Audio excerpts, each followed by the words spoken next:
તો સૂત્રાપાડામાં કરોડો રૂપિયાના ખર્ચે નિર્માણ પામી રહેલ જેટીના કામમાં ભ્રષ્ટાચારનો આક્ષેપ કરવામાં આવ્યો છે। તો સૂત્રાપાડા નગરપાલિકા પ્રમુખે ભ્રષ્ટાચારની ઉચ્ચ કક્ષાએ રજૂઆત કરી છે। તો મોટા પ્રમાણમાં પ્રદૂષણ થતું હોવાની પણ રજૂઆત કરવામાં આવી છે। તો નગરપાલિકાના પ્રમુખે જીપીસીબી અને મામલતદાર તેમજ મત્સ્ય ઉદ્યોગ કચેરી સહિતના વિભાગોને રજૂઆત કરી છે।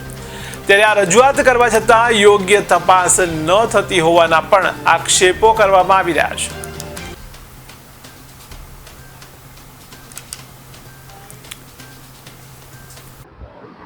હું મામલતદાર સૂત્રાપાડા, જિલ્લો ગીર સોમનાથ।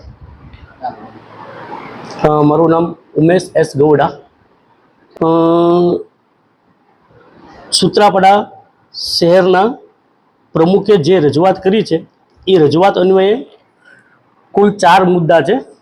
જે 4 મુદ્દા છે આની પહેલાં આ જ બાબતમાં એક રજૂઆત થઈ હતી। તે અન્વયે આની મૂળ રજૂઆત અત્યારે જે બંદર સૂત્રાપાડા બંદર ખાતે જે જેટીનું કામ ચાલુ છે ત્યાં એક સરકારી સર્વે નંબર આવેલો છે 2168। એ સરકારી સર્વે નંબરમાં એ લોકોને એવું કહેવું હતું કે એ સરકારી સર્વે નંબરમાં આ લોકોએ દબાણ કરેલું છે, ત્યાં વસ્તુઓ મૂકે છે, ત્યાંથી ગાડીઓ ચાલે છે જે ગેરકાયદેસર છે। એટલે થોડાક દિવસ પહેલાં અમે જાતે જઈને એ જગ્યા ખુલ્લી કરાવી હતી। પછી ત્યાં એક સ્મશાન બાળકનું આવેલું છે અંદર રોડ ઉપર જતા। એ બાળકના સ્મશાનમાંથી આ લોકો હેવી વાહનો પસાર કરે છે, જેથી જ્યારે પણ આવું કોઈ બાળકનું સ્મશાન વિધિ થતી હોય અને એ સમયે જો કોઈ મોટું વાહન ત્યાંથી પસાર કરવામાં આવે અને કોઈ અકસ્માત થાય તો એનો ભોગ સામાન્ય નાગરિક બને તેવી સંભાવના હોય। આથી એ રોડમાં ચકાસણી કરીને જરૂરી કાર્યવાહી કરવા માટે અમને જાણ કરેલ છે।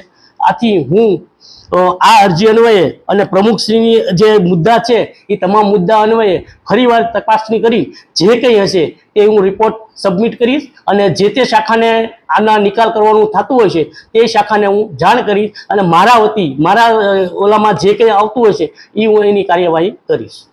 તો આમાં શ્રીપતિ એસોસિએટ પ્રાઇવેટ લિમિટેડ વતી પ્રભુ તથા શ્રીપતિ એસોસિએટ પ્રાઇવેટ લિમિટેડ જે મુંગેશ બાબુ આ લોકોનું કામ ચાલુ છે જેટી દ્વારા અને એ લોકોનું થોડુંક દબાણ હતું, એ દબાણ મેં દૂર કરાવેલું છે।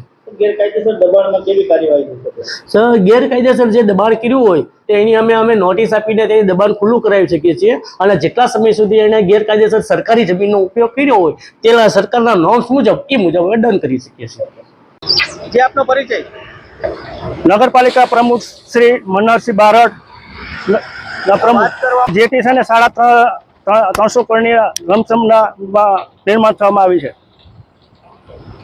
અને મેજોરિટી જે માલ સપ્લાય કરે છે એમાં બધામાં મિક્સિંગ આવે છે। માલ પરફેક્ટ જે આપણે જોઈએ છે ગુણવત્તાવાળું તે પૂરતા પ્રમાણ છે નહીં। આ ટેટ્રાફોલ છે, સંપ છે, બધામાં મેજોરિટી તમે જોઈ શકો છો અડધા ફાટેલા છે, અડધા તૂટેલા છે, મટીરિયલમાં પૂરી ગુણવત્તા નથી। મોટા પ્રમાણમાં ભ્રષ્ટાચાર થાય। મેં કાર્યપાલક ઇજનેરથી માંડીને બધા ખાતાકીય કાર્યવાહી પ્રમાણે પેપર પર પછી ઓલરેડી છે, બધાને રજૂઆત કરી છે, તો છતાં લોકો કોઈ ધ્યાને લેતા નથી।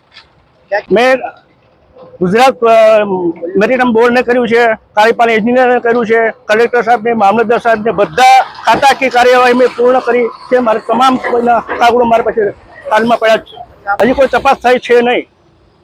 હાલ ઉપર તમે આવ્યા છે થર્ડ ઉપર કોઈ મેરીટાઈમ બોર્ડના કોઈ અધિકારી ના, કોઈ મેરીટાઈમ બોર્ડના એક પણ અધિકારીઓ હાજરમાં છે નહીં।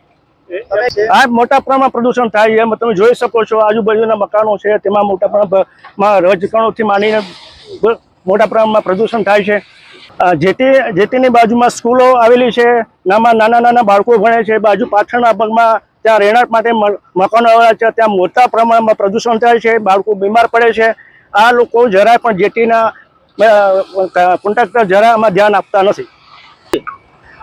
સૂત્રાપાડામાં જે જેટી બને છે તેનો રસ્તો દરિયાના નજીકથી કાઢવામાં આવે છે, કારણ કે તે કોન્ટ્રાક્ટરને મોટા પ્રમાણમાં બેનિફિટ થાય એટલે તે શોર્ટકટમાં રસ્તો કાઢ્યો છે। તેમાં સ્મશાન આવેલું છે નાના બાળકોને, એના પર રસ્તો પણ એમાં દફન વિધિ કરી દીધો છે અને મોટા પ્રમાણમાં આ લોકોએ કોઈ પણ જાતની મંજૂરી લીધા વગર બધું કાર્ય કર્યું છે। આ રસ્તો કામી ધોરણે બંધ થઈ જવો જોઈએ, મેઇન રસ્તા ઉપરથી જવું પડે।